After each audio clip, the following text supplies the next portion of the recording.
Bismillahirrahmanirrahim. Assalamualaikum warahmatullahi wabarakatuh. Alhamdulillah rabbil alamin. Wassalatu wassalamu ala asyrafil anbiya'i wal mursalin. Nabiyina Muhammadin wa ala alihi wa sahbihi wa man tabi'a hudahu ila yaumiddin. Asyhadu an la ilaha illallah wahdahu la syarikalah. Wa asyhadu anna Muhammadan abduhu wa rasuluh sallallahu alaihi wasallam la nabiyya ba'dah. Kembali Allah Subhanahu wa taala berikan kemudahan bagi kita untuk berkumpul di madrasah kita ini untuk talabil ilm. Mudah-mudahan Allah berikan kemudahan dan keberkahan bagi kita semua dalam setiap usaha kita mencari ilmu. Salawat beserta salam tidak lupa kita kirimkan buat Nabi kita tercinta Muhammad sallallahu alaihi wasallam. Pada pagi yang berbahagia ini, Ustaz ingin menjelaskan kepada kita beberapa poin tentang adabu at-takhatub, yaitu adab-adab berbicara dengan orang lain. Di antara nikmat Allah Subhanahu wa taala yang Allah berikan kepada kita adalah nikmatul lisan. Nikmat lisan yang dengannya kita bisa berbicara, yang dengannya kita bisa mengeluarkan apa yang ada dalam hati kita sehingga orang lain paham dengan maksud kita, dengan keinginan kita. Ini merupakan nikmat besar yang Allah Subhanahu wa taala berikan kepada kita. Oleh sebab itu Allah Subhanahu wa taala dalam Al-Qur'an mengingatkan kita akan nikmat ini. Kata Allah Azza wa Jalla, alam naj'al lahu ainain wa lisanan wa syafatain. Bukankah kami telah jadikan bagi manusia itu sepasang mata, wa lisanan, dan lisan untuk berbicara, wa syafatain, dan dua bibir ya yang membantu mereka berbicara. Jadi nikmat lisan ini adalah nikmat besar yang Allah karuniakan kepada kita. Coba kalau di antara kita ada yang Allah takdirkan bisu sejak lahir, dia kesulitan berkomunikasi dengan orang lain. Orang lain pun sulit memahami apa maksudnya. Alhamdulillah kita semua Allah Subhanahu wa taala ciptakan kita dalam keadaan sempurna. Ini nikmat yang patut kita syukuri kepada Allah Subhanahu wa taala. Dan Allah Subhanahu wa taala perintahkan kita menjaga nikmat ini, nikmat lisan ini. Ya. Kata Allah Subhanahu wa taala mengingatkan Bani Israel akan nikmat lisan ini. Wa iz akhadna mitsaqa bani Israil la ta'buduna illallah wa bil walidaini ihsana wa bidzil qurba wal yatama wal masakin.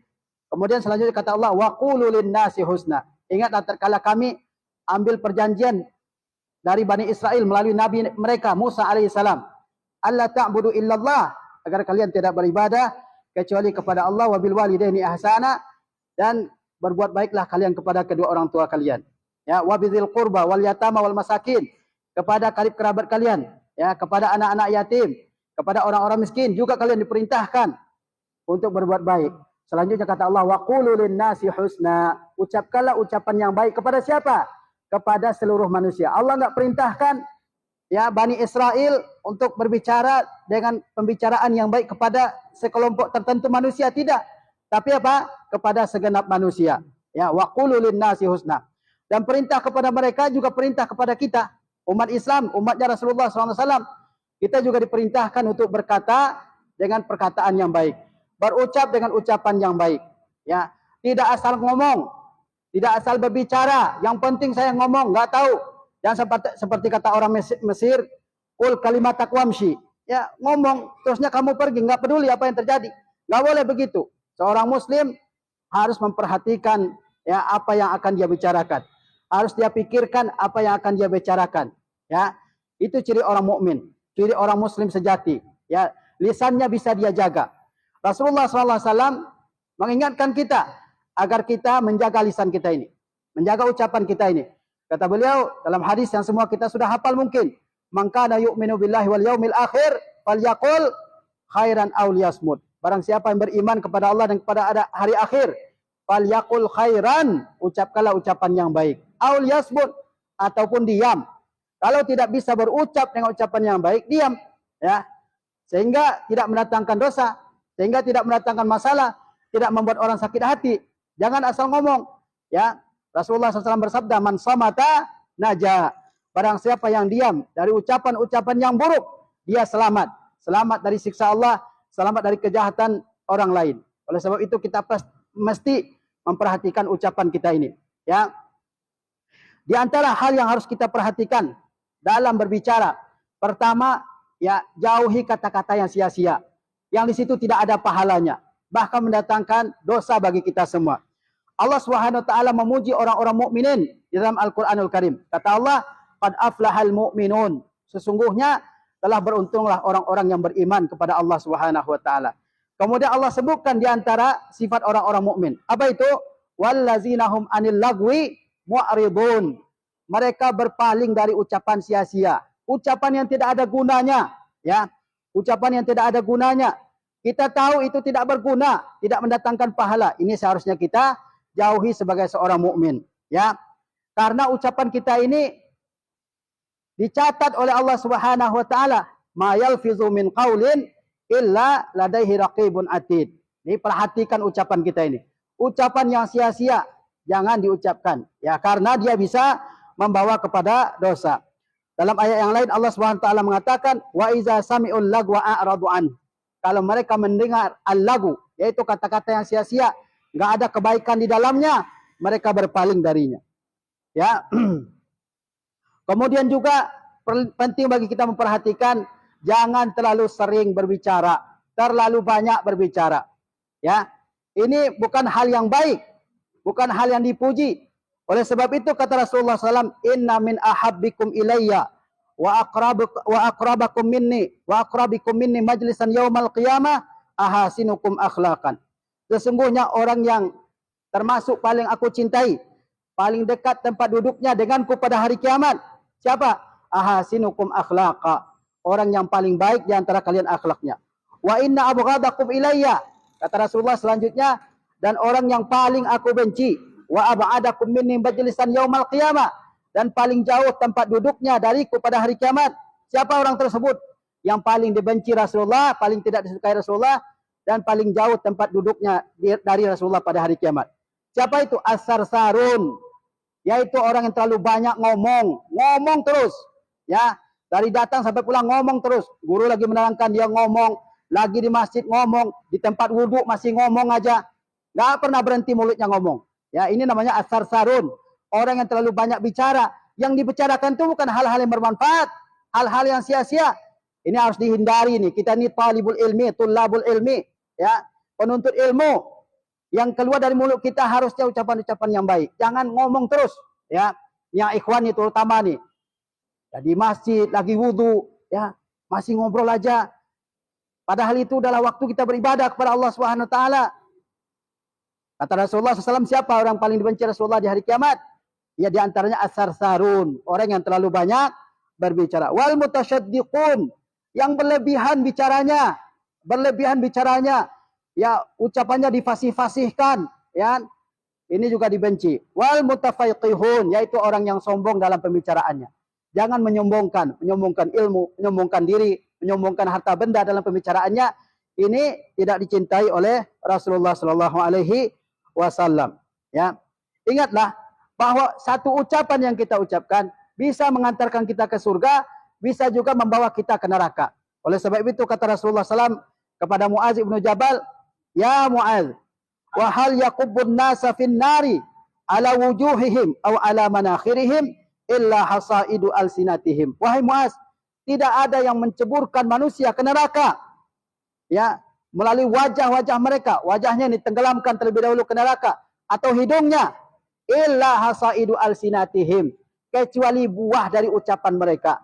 Ya, satu ucapan bisa memasukkan orang ke surga, bisa juga memasukkan orang ke neraka. Ya, oleh sebab itu perhatikan ucapan kita, perhatikan ucapan yang kita ucapkan ini, jangan sampai membawa kita ke neraka. Kemudian, ya, selanjutnya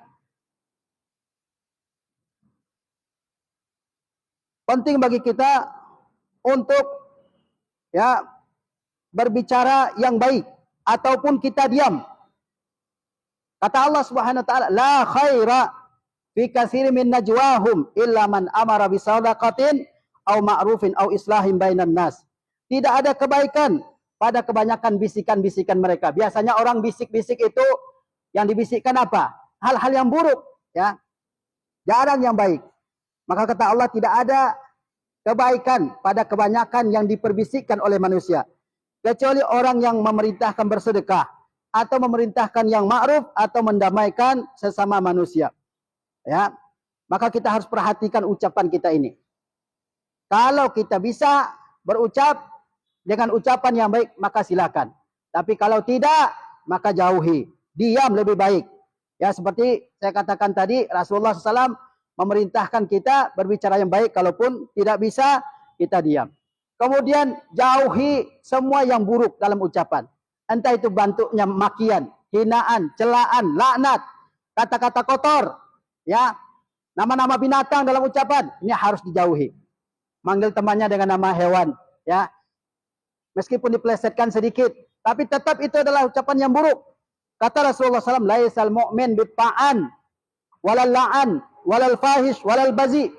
Orang mukmin itu bukanlah orang yang suka mengumpat, suka mencela, suka merendahkan orang lain, ya, merendahkan temannya, merendahkan fisiknya, membuli temannya dengan menyebutkan kekurangan fisiknya ataupun apa yang ada pada orang tersebut. Ini bukan ciri mukmin yang sejati. Laisal mu'min bitta'an. Orang mukmin itu bukan yang suka mencela, suka merendahkan. Walal la'an, suka melaknat. Dikit-dikit dia katakan laknatullahi alaik, laknatullahi alaika. Ya, semoga Allah laknat kamu, semoga Allah jauhkan kamu dari rahmatnya. Ini bukan ciri orang mukmin. Walal fahish. Orang mukmin itu bukan yang bicaranya buruk, pembicaraannya buruk, yang keluar dari mulutnya selalu yang buruk-buruk. Ini bukan orang mukmin yang sebenarnya. Walal bazi, dan juga yang perbuatannya adalah perbuatan yang buruk, ucapannya buruk, ya, yang keluar dari ucapannya dari lisannya buruk, juga perbuatannya perbuatan yang buruk, yang vulgar, yang tidak senonoh yang terucap dari lisannya. Ini bukan ciri orang mukmin yang sejati. Ingatlah bahwa mulut kita ini kalau kita jaga, dan juga kemaluan kita jaga dari segala yang haram, Allah jamin kita masuk surga. Kata Rasulullah SAW, man yatman lima baina lahyaihi wa ma baina fakhizaihi atman lahul jannah. Siapa yang bisa menjaga apa yang ada di antara lahyaihi, kedua rahangnya, yaitu lisannya, dengan mengucapkan ucapan yang baik saja, dan apa yang ada dari anggota tubuhnya, di antara kedua pahanya, yakni kemaluannya, atman lahul jannah, saya jamin dia masuk surga. Maka jaminannya surga bagi orang yang suka, yang bisa menjaga lisannya ini.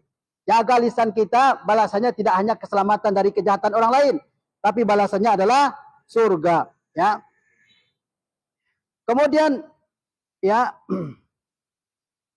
selanjutnya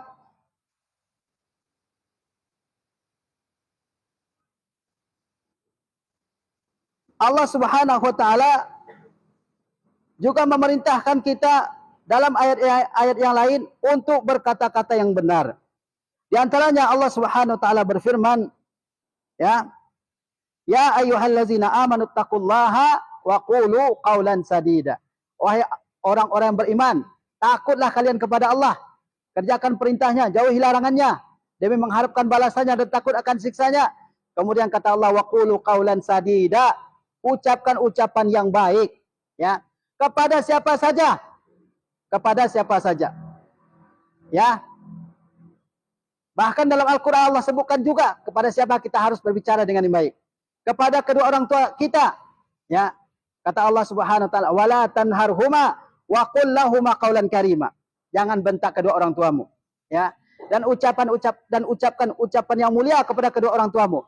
Kepada anak yatim, ya. Ini ada temannya yang yatim, sering dihina, padahal Allah Subhanahu wa taala perintahkan kita menghormati dan mengasihi anak yatim. Kata Allah Subhanahu wa taala, ya, fa ammal yatima fala taqhar. Peminta-minta sekalipun yang kita anggap rendah, Allah ingatkan kita jangan merendahkan dia. Kata Allah, wa ammas sa'ila fala tanhar. Adapun peminta-minta jangan kamu bentak, ya.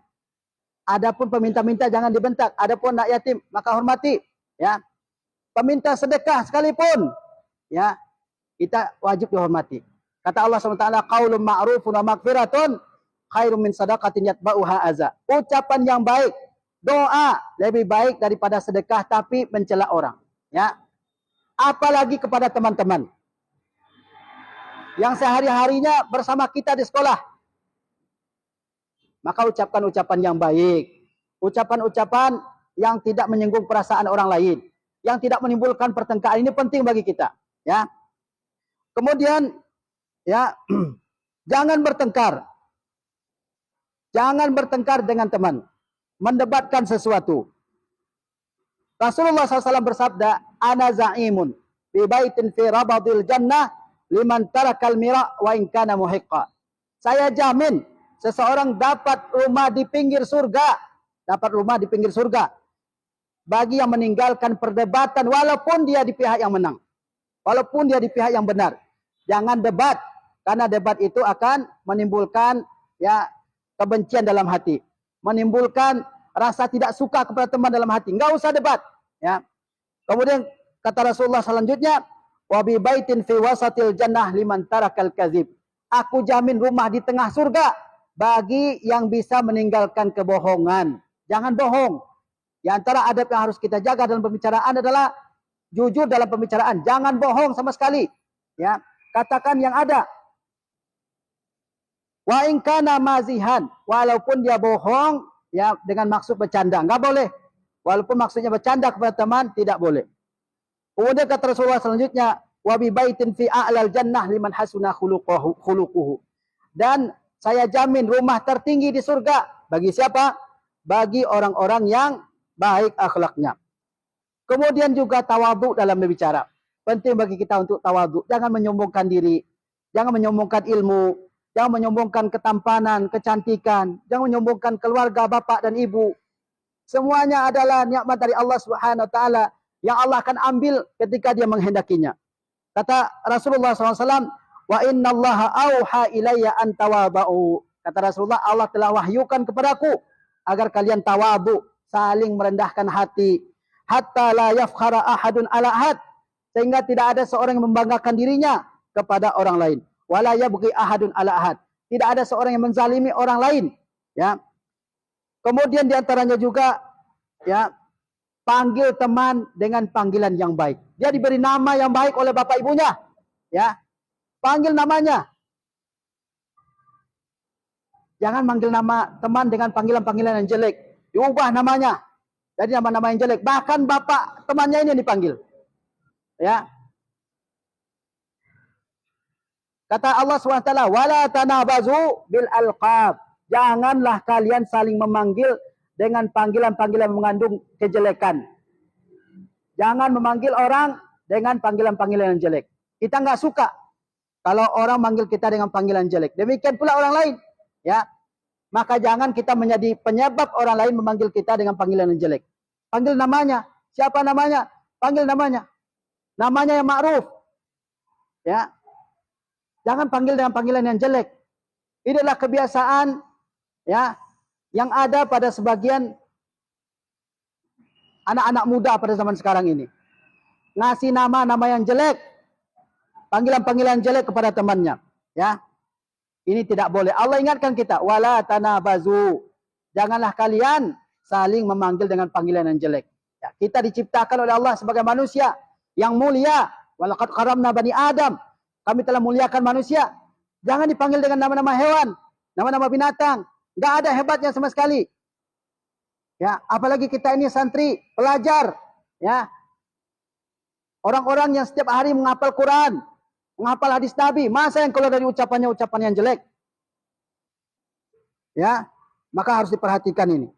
Jangan sampai kita, ya, memanggil orang lain dengan ucapan-ucapan yang jelek. Apalagi yang lebih tua dari kita, lebih besar umurnya dari kita. Bukankah Rasulullah SAW perintahkan kita untuk menghormati yang lebih besar? Laisa minna man lam yarham saghirana wa yuqir kabirana. Tidak termasuk di antara kami orang yang tidak mengasihi yang lebih kecil dan menghormati yang lebih tua. Ini orang sudah lebih tua, ya, mungkin setua bapaknya, lebih tua dari bapaknya mungkin, dipanggil dengan panggilan yang jelek. Ini adalah adab yang tidak baik bagi seorang santri yang harus dijauhi. Kalau ditampar orang bagaimana? Kalau digebukin orang, ya, maka penting bagi kita menjaga lisan kita ini. Karena ucapan kalau sudah keluar, nggak bisa ditarik lagi. Kalau sudah keluar dari lisan kita, nggak bisa ditarik lagi. Apakah kita harus minta maaf kepada orang lain? Maka sebelum kita harus meminta maaf, pikirkan apa yang akan kita ucapkan terlebih dahulu. Jangan asal ngomong, jangan asal berbicara yang tidak tahu apakah itu mengandung bahaya, mengandung dosa, mengandung maksiat kepada Allah Subhanahu wa taala. Ingatlah, terkadang ucapan itu bisa membawa orang ya kepada kehancuran kebinasaannya. Jarahatul lisan lahal ti'am, jarahatul sinan lahal ti'am. Luka karena ditebas pedang bisa bertaut kembali, bisa sembuh kembali. Ya, wa ma yaltaimu ma jarahul lisan. Dan apa yang luka yang disebabkan oleh lisan tidak bisa bertaut lagi. Banyak orang dendam karena ucapan seseorang. Banyak orang meninggal dunia, dibunuh mungkin karena ucapan seseorang. Maka kita harus berjaga, berhati-hati, berusaha menjaga lisan kita ini. Ya, mungkin nggak terasa kalau belum merasakan akibatnya. Sekarang mungkin tahu-tahu, ya. Coba nanti kalau berhadapan sama orang, karena lisan kita nggak bisa dijaga, di situ baru bisa merasakan. Oleh sebab itu jaga lisan kita. Kita orang mukmin, kita orang salafiyun, dan kita adalah orang-orang yang menyatakan mengikuti sunnah Rasulullah SAW. Tidak ada pernah Rasulullah SAW mengajarkan ucapan-ucapan yang buruk kepada sahabatnya. Dan di sekolah juga tidak pernah ada guru yang mengajarkan ucapan yang buruk. Ya, ini kalian dapat dari mana? Pengaruh dari mana? Pengaruh dari luar. Ya, maka dijaga ucapannya. Ucapan-ucapan yang buruk jangan pernah diucapkan. Ya, jauhi karena dia mengandung dosa, mengandung maksiat dan bisa membahayakan diri kalian. Demikian yang bisa Ustaz sampaikan dalam kesempatan yang berbahagia ini. Assalamualaikum warahmatullahi wabarakatuh.